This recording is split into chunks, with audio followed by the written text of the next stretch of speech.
welcome to another segment of Movement Monday. So we're going to be going over pull-ups, and we're going to go over proper form, we're going to go over how to modify them, and how to avoid injury on them to make sure you don't damage your shoulders or your neck as you're doing it.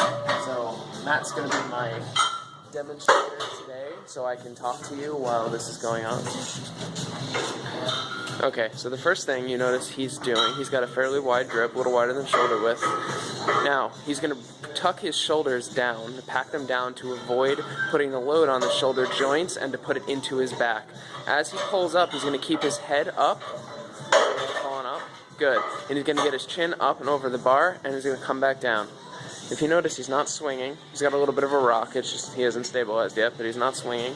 There's no extraneous motion. There's no kip. This is very controlled going into his back. He's drawing his elbows down toward the floor, and nothing else is working. So he got his pulling right through to his lats or into his mid-back. Everything is tight. His core is tight. If you see it from the side. You can do one more.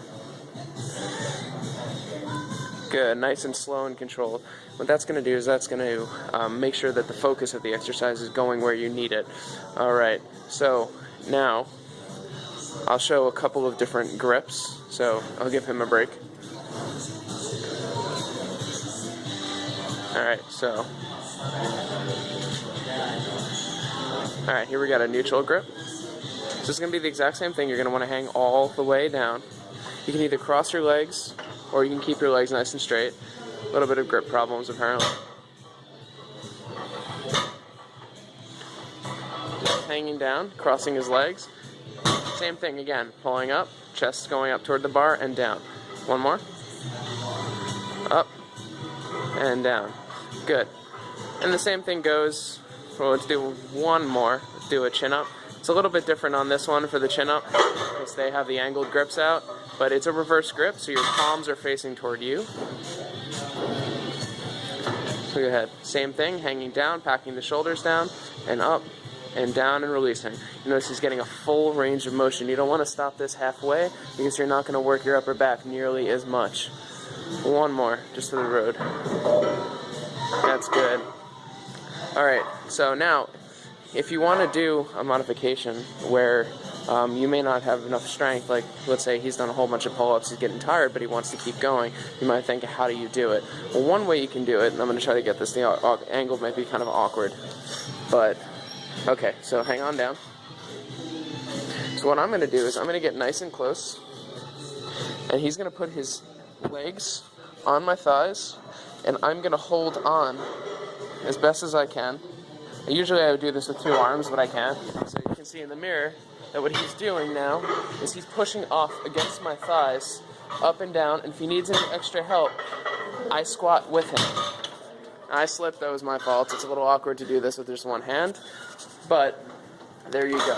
There are a whole bunch of different pull-up grips demonstrated by Matt.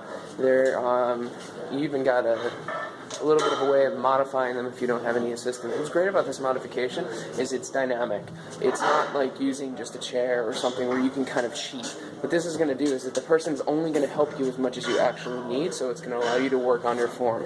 So, just recapping really quickly, what you want to make sure you do is you want to make sure you take this emphasis out of your shoulders, you want to put it into your back, and you're going to do that by packing your shoulders down. You're going to have a full range of motion, have control from the bottom to the top, no swinging, keeping the core tight the entire time, and this really does become full body exercise. And if you can bang them out with good form and if you move them quickly, this also really works your cardiovascular system quite strongly. Alright, well, I hope that helps. You really focus on the form, and you see the function of the pull-up, which is a really, incredible strengthening and full body exercise. So, that was all for this segment. I hope this helps you stay safe and really focus on putting the energy and of the exercise where you need it, and this will get you the most back and arm development possible from this. So, get out there, hit your workouts, throw some pull-ups in. You can even do them after your workout, even if it's not scheduled, like I do. And you can really get the most out of this movement that most people really try to avoid. Anyway, that's all for this week of Movement Monday. I hope you stay safe and get out there and find your life.